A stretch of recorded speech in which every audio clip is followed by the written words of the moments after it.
এরপরে আল্লাহর হাবিব সাল্লাল্লাহু আলাইহি সাল্লাম বলেছেন, আবার দান সৎকার দুনিয়াবি আরেকটি উপকার হলো, মানুষ যে রোগ ব্যাধিতে আক্রান্ত হয় এই রোগ ব্যাধি থেকে অনেক সময় মুক্ত পাওয়া যায়।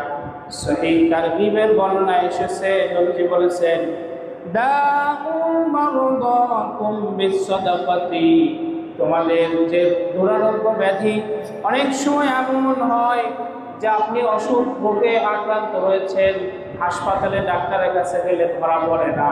আবার অনেক সময় এমন হয় অনেকগুলো টেস্ট দেয়, এখানে দৌড়াতে হয় ওখানে দৌড়াতে হয়, রোগ ধরা পড়ে চিকিৎসাও দেয় কিন্তু ভালো হতে চায় না।